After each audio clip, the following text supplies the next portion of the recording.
vontade, eu tô cheia de amor. Vem me dar um cheiro, vem menino, vem. O meu desejo é te rever de verdade. Pela janela eu grito, tô com saudade. Mata minha vontade, eu tô cheia de amor. Vem que eu tô cheia de amor. Vem que eu... Bom dia, boa tarde, boa noite, bom tudo pra você que tá aí acompanhando essa série Sofá Azul. Estamos aqui começando mais uma conversa e hoje nós estamos aqui com Célia Gonçalves, a nossa macota Celinha. Obrigado, bem-vinda. Nós estamos aí, bom dia para todos, boa noite, como diz o Evandro, bom tudo para todo mundo. Eu estava falando com ele que tá virando o divã azul do Evandro. O divã azul, exatamente. E a ideia mesmo, Celinha, é a gente conversar. Aí eu queria que você falasse de você, pudesse dizer quem é Celinha, quem é a macota, ou quem é Celinha, quem é macota, quem é macota, quem é Celinha. Você parece as duas pessoas. Você fala as duas pessoas. Pois é, eu sou a Célia Gonçalves, também Celinha, né? Pela minha família, eu sou a caçula de 11 irmãos, né? Sou filha de um alfaiate, uma lavadeira, já falecidos. Aí eu sou a caçula. Caçula. Caçula. E sou gêmea idêntica. É mesmo? Eu falo que tudo que é bom vem em dose dupla. Sou gêmea idêntica com a Celita Gonçalves, né? E somos, assim, muito parecidas fisicamente. Sou mãe de Rasta Baby, que é um jovem negro, que está terminando a faculdade de Direito. Que ótimo. Né? E sou a coordenadora do Senarab. Senarab. Sou irmã de 9 mulheres. 9. E 2 homens. Que ótimo. Então... Quase igual lá em casa. Lá em casa também nós somos 10, éramos 10, né? Faleceu um, e são 2 mulheres e 8 homens, né? Dá algum jogo, né? Eu perdi uma irmã recentemente, então hoje nós somos 10. Somos uma família, somos muito unidos, muito agarrados, né? Os nossos pais, seu Adé e Dona Delé, já falecidos, sempre fizeram essa questão de ser pai de todos, mãe de todas, independente, e foram os pilares de sustentação da gente. Então eu sou essa pessoa, moro no bairro Nazaré, coordeno o Senarab, que fica aqui no Calafate, e sou a macota Celinha, né? Sou filha de Arabequém, estou com 28 anos de iniciada, sou uma mulher extremamente feliz, do ponto de vista da minha religião, da minha fé. Sou uma pessoa bastante bagunceira, adoro minhas bagunças, sou uma bocuda. A Celinha, que ela também foi repórter, né? Você diga pra gente como que era, em qual época. Eu fui repórter policial e era muito engraçado. Policial. Porque era Célia Gonçalves, repórter presente ao fato. E tinha uma frase recorrente no Sindicato dos Marceneiros, que o pessoal virava e falava assim, a repórter Célia Gonçalves presente ao fato de ontem. Porque isso foi no início da década de 80, né? Logo que eu saí da universidade. E nós tínhamos muito poucos casos policiais em BH. BH era considerado uma roça grande. Então a gente trabalhava muito com jornal. Então a gente lia as matérias policiais de outros estados. E sempre via jornal, porque ainda não tinha todas as rádios pobres, né? Eu fui repórter na Rádio Capital, depois trabalhei um pouco na Atalaia, mas a gente não tinha grandes casos. Então a gente recorria sempre aos jornais, principalmente os do Rio, São Paulo. E aí o pessoal do sindicato, quando acabava de dar notícia, né, que a gente entrava para dar notícia, que eu falava a vinheta, repórter Célia Gonçalves, presente ao fato, aí o pessoal logo gritava, de ontem! Quer dizer, foi uma experiência interessante. Né? Eu me formei em comunicação em 87, né? Me formei em 87, entrei na universidade, passei no vestibular, naquela época que passar no vestibular era a sensação, né? Você tinha as 2 etapas, o nome ia para a parede da Rede Globo, saía nos jornais. E naquela época foi uma grande coisa. Eu fui a primeira da minha família a fazer segundo grau, eu e Celita, né? Nós fomos as primeiras a fazer primeiro, segundo grau, e eu fui a primeira a fazer a universidade. Porque depois Celita me seguiu, ela já era casada, quando veio a fazer a faculdade. E uma das coisas que eu sempre falo com os meninos lá de casa é um pouco isso, né? Nós somos 11, eu sou a primeira a quebrar esse ciclo. Eu tenho irmã que não sabe escrever o nome dela, eu tenho irmã analfabeta, tenho irmãos semi-analfabetos, né? E para nós, aquele processo dessa construção, ele foi muito doloroso, né? E quando eu fui para a universidade, foi assim. Aí hoje eu fico olhando, né? A segunda geração dos netos só não fez quem não quis. Sim. Então você quem abriu um pouco essa porta. Na verdade, todas essas dificuldades que os meus irmãos mais velhos enfrentaram, eu e Celita já tivemos mais facilidades de romper. Por serem as mais por sermos as caçulas e tal. Mas eu fico olhando, fazendo esse comparativo, né? Os meus pais, eles eram iletrados, né? Ou semi-iletrados, né? E nessa dificuldade deles de construir essa família gigantesca e tal, foi uma grande vitória naquele momento ter alguém que fizesse, que rompesse esse ciclo. E hoje eu fico olhando dos 70 e poucos netos. 70? É um pouco nessa lógica, porque eu tenho sobrinhos bisnetos. Gente... muita gente. O meu sobrinho mais velho é da minha idade. A minha mãe e a minha irmã mais velha ficaram grávidas, quase juntas. Eu nasço em novembro e o primeiro neto deles nasce em março. E esse neto já tem neto. Entendi. É um pouco essa lógica, nós somos muitos. E me fale assim, você é de Belo Horizonte, desde a infância toda em Belo Horizonte? Eu sou nascida aqui. E como foi essa sua infância, assim? Foi muito gostosa, sabe? Eu costumo falar... Família grande, né? Aquela coisa do aconchego, né? Os meus pais, eles vieram do norte de Minas, né? Na verdade, o meu pai, ele tem tuberculose. Quando ele tem apenas 4 filhos, eles tinham 4 filhos, moravam no norte. Aí o meu pai teve tuberculose, na época que tuberculose era sentença de morte, principalmente para os pobres, né, os negros. E ele vem para um sanatório tratar aqui em Belo Horizonte, que foi no Imaculada Conceição. E meu pai ficou 1 ano e 6 meses internado. Nesse período, ele perdeu 2 filhos lá no norte de Minas. Né, que morreram. A minha mãe ficou sozinha com as 4 filhas mais velhas e minha avó, porque na verdade essa coisa do aconchego das famílias operárias, né? O sogro morre, aí o meu pai acolheu a sogra com os filhos, acabou de criar, e aí nesse processo da doença ele vem se tratar, fica aqui 1 ano e 6 meses se tratando, a família sofrendo todas as agruras da pobreza no norte. E o meu pai conseguiu, naquela época, ter carteira de saúde era uma coisa assim, esplendorosa. Né? E uma coisa interessante de observar é que meu pai fazia parte de um coletivo dessas associações operárias. Foram eles que salvaram a vida do meu pai. Interessante. Que é aqueles grupos negros, os operários. Você imagina isso por volta da década de 40, de 50, que era a Associação Operária.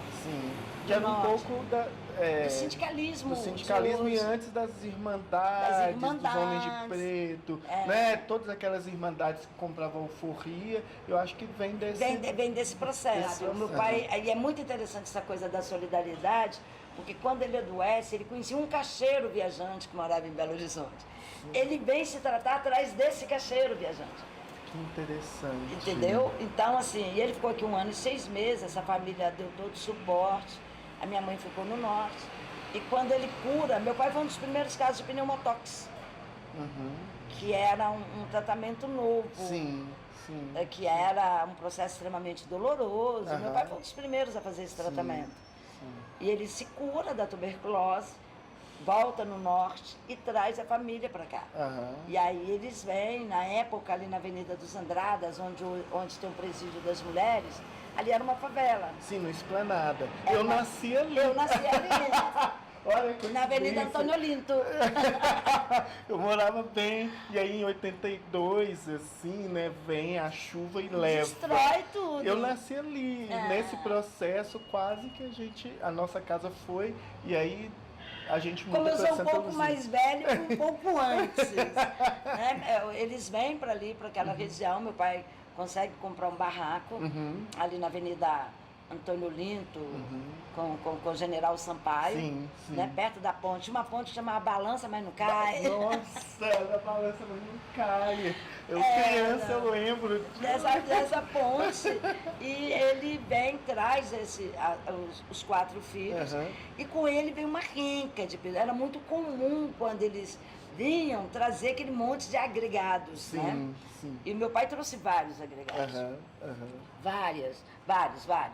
E ele se estabelece ali naquela comunidade, e ali vieram a nascer todos os outros filhos, né? Porque ele só tinha 4 que ele traz com ele vivos, né? E ali nascem todos os outros que completam a renca dos 11. E aí você nasce ali. E eu nasço ali. Nasço aqui em Belo Horizonte, no Esplanada. Numa época que gravidez gemelar era uma... Minha mãe, foram 2 partos gemelares, né, que minha mãe teve. Um em casa, e eu e Celita já nascemos no Odete Valadares. Sim. Na maternidade Odete Valadares. E ali meu pai fica, a gente se estabelece. Quando eu tinha uns 6 anos, mais ou menos, eles vão tentar destruir a favela, para construir a Avenida dos Andradas. E aí eles fazem um despejo. O meu pai já havia comprado um lote no bairro Nova Vista. Sim. Junto com uma irmã minha que estava casando. Só que não tinha construído ainda. Só que vem o anúncio do despejo, e o que ele faz? A casa só tinha as paredes. Ele muda para a família, para essa casa no Nova Vista. E aí, assim, ele faz isso porque as demolições eram muito violentas, a polícia, aquela coisa do despejo, ele se desespera. E aí ele vira e fala assim, vou mudar. Quer ficar com isso aqui? Fica. A única coisa que eu quero é as telhas da casa. E aí ele aluga um caminhão no domingo e põe todo mundo dentro. E foi muito engraçado, que quando o caminhão chega no Nova Vista, ele vira para minha mãe e fala assim, adivinha qual é a sua casa? Ela aponta para um barracão que estava prontinho, né? Ele falou, não, é aquela. Quando ela olha, a casa não tinha telhado, não tinha porta e nem janela. Era literalmente aquela casa. Era uma casa muito engraçada, não tinha teto, não tinha nada. Aí nós nos mudamos para essa casa dessa forma. Aí na demolição, os vizinhos do Esplanada começaram a recolher as telhas. E entregavam, assim, nós ficamos uma semana mais ou menos sem telhado, tudo muito. E ele construiu uma casa com cômodos muito grandes, sem muita estrutura, porque foi na pressa mesmo, por causa da demolição. E a casa não tinha, ele ergueu, e aí ele pôs o suporte desse telhado que veio lá da antiga casa, ele pôs com madeiras. Então, assim, você ouvia tudo que acontecia em todos os cômodos. Era muito engraçada a nossa casa. E aí, como trouxeram as telhas das demolições, as telhas não casavam. Então, quando chovia dentro de casa. É igual lá em casa. E aí, sim, é porque as telhas eram de várias fábricas diferentes, que eram telhas de demolição. E ele colocava a gente para caçar caixa de sapato na seca. Porque quando vinha chuva, ele colocava os papelões para poder impedir que a água pingasse na gente dormindo. Ela em casa pingava. A gente punha os baldes, né? Punha os baldes assim pelo A casa era cheia de papelão, assim, no teto, sabe? E nós moramos no Nova Vista muitos anos, eu passei grande parte da minha infância encapetadíssimas, ou criançada levada. Isso, a gente apanhava assim, recorrente, porque a gente era extremamente levado. Imagina. Eu e Celita recebemos o apelido de Xerox do Capeta. de um padre lá da Igreja Nossa Senhora Mãe dos Homens, no Nova Vista. De tão levada que nós éramos. Estudamos no Abigail Renault, né? Naquela época não existia a escola pública de primeiro e segundo grau. A gente fazia só até a 4ª série primária, né? E naquela época a gente construía a nossa carteira, a escola era nova lá no Nova Vista, tivemos que fazer a carteira de caixote de maçã, né? Meu pai fez a minha carteira e a de Celita, e nós fomos para a 1ª série primária. Quando a gente chega na escola, no processo de alfabetização, eles descobrem que Celita não sabe ler nem escrever de cabeça para cima. Ela escrevia tudo de cabeça para baixo. Ela era canhota. Ai, como ela apanhava. Nossa. Amarrava uma mão, punha. Como a gente era gêmeas idênticas, qual foi a saída? Trocar. Nós trocávamos. Porque o que aconteceu? Quando descobriram que ela não sabia, que ela não tinha sido alfabetizada normal, né, entre aspas, dessa normalidade que eles colocam, eu fui para a 2ª série e ela ficou no 1º ano básico, para ser realfabetizada. Só que o que a gente fazia? Eu ia para a 1ª série e ela ia para o 2º ano, porque na minha sala ninguém ia ficar vigiando se ela tinha aprendido. A gente é muito idêntico. E eu fui para a sala dela e aí eles pensaram que eles haviam alfabetizado ela normalmente. Assim nós fomos e sempre nessa troca de sala. Eu tirei a 4ª série primária e ela ficou. Como tinha aquela coisa de que gêmeo usa tudo igual, faz tudo igual, o meu pai não me deixou, o meu pai me fez repetir a 4ª série para poder formar com ela. Gente. E aí eu fiz a 4ª série 2 vezes por causa disso, para poder acompanhar a Celita. Mas era bom porque facilitava a vida dela. Sim. É porque eu fingia que eu era ela. Entendi. Então ela já havia aprendido. E nessa brincadeira ela foi pro ginásio sem saber ler nem escrever de cabeça para cima. Entendi. Entendeu? Porque era uma outra época, né? Que ainda não se tinha esse lugar. Não tinha pedagogia, não tinha Paulo Freire com toda essa... Não tinha. Não tinha. O Paulo Freire era reguada, amarrava a mão dela para trás. Sabe? E eu tenho uma experiência muito esquisita com uma professora primária que chamava Dona Cristina. Ela me apelidou de Urucumaco. Aí disse, você tá aí, Urucumaca? Aí um dia eu falei, o que é Urucumaca? Mistura de urubu com macaco. Aí eu cheguei na minha casa e contei pro meu pai. O meu pai defendia as crias dele, assim. Meu pai foi na escola, fez um estardalhaço na época.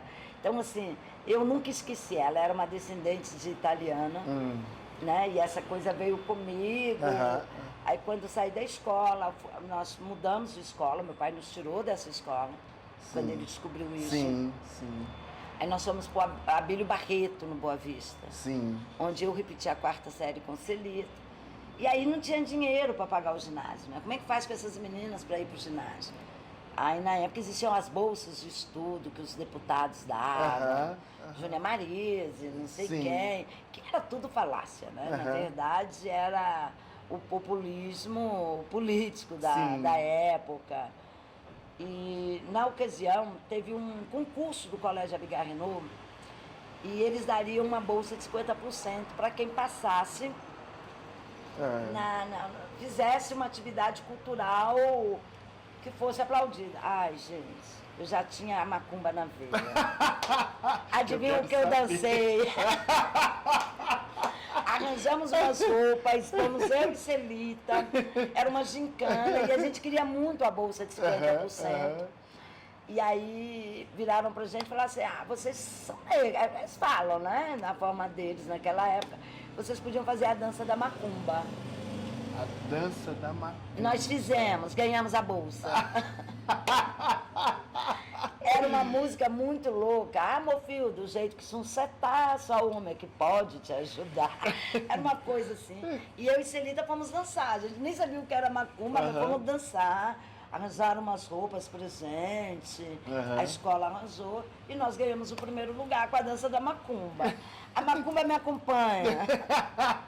E eu quero saber disso. Como que é essa... E ganhamos essa bolsa de estudos, né, para o Colégio Abigail Renault. 50%, meu pai conseguiu mais alguns 20%. E o restante era tal da autorização, porque nunca tinha dinheiro para pagar. Né? E assim, meu pai sofreu muito para garantir essa educação minha e Celita. E a gente era muito levada, muito pouco agradecida. Hoje eu faço essa avaliação assim, cara, como a gente era encapetada, como a gente atrapalhava as aulas, como a gente sacaneava, sabe?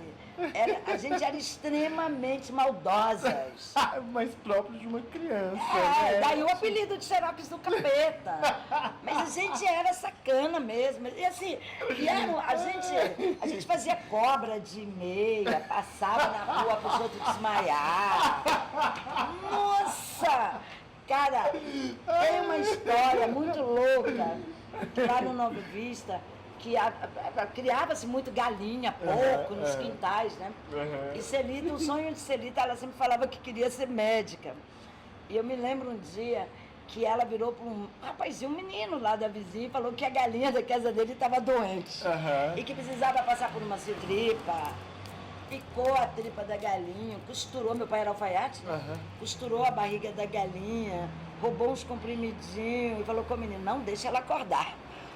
Vai dando um remedinho pra galinha. Pôs dentro na caixa de sapato. O menino me pôs a galinha debaixo da cama. Meu Deus! O que aconteceu? Que a galinha apodreceu. Apodreceu, que ela tava morta. A mãe dele baixou lá em casa. Foi um desses seu capetinho, um desses xerox do capeta, porque o apelido era conhecido do xerox do capeta. Aí meu pai chega, quem foi? Foi ela, foi ela, foi ela, foi ela. Ah, foi ela e foi ela? Apanha as duas. Então, essa questão do ser gêmeo, na minha infância tinha muito isso, apanhava as duas. Porque ninguém sabia. Se beneficiavam, mas também viu o castigo. Né? Porque ninguém sabia quem era quem. Entendeu? Então, assim, meus pais tinham muita dificuldade de identificar a gente. Sim. Né? Eles não sabiam como fazer. Então, a gente era extremamente levadas. E eu falo da questão da maldade porque a gente era muito irresponsável. A gente não avaliava os riscos. Mas o próprio dessa criança, sabe? Eu me lembro que a gente pintou... Criança que tinha quintal, a gente brincava muito. Roubava fruta. Né? E a rua não era tão... Eu me lembro que uma vez nós pintamos um primo nosso, roubamos lama de araxá, que as meninas usavam para poder limpar a pele, e pintamos um primo nosso de lama de araxá, e colocamos ele de espreita numa cerca para assustar um vizinho. As cisternas eram com aquelas manivelas, que a água era via cisterna, né? Aqueles poços, e punha aquelas latas de 20 litros numa corrente e tinha uma manivela. E esse meu vizinho, o pai dele era da Central do Brasil, a manivela da casa dele era de ferro. Nós assustamos o moleque com um menino com a lama de araxá e um lençol branco. Ele soltou a manivela, ele deu um berro. Tempo de morrer, porque se aquilo volta, mata. É nesse sentido dessa irresponsabilidade nossa, sabe? Mas era uma infância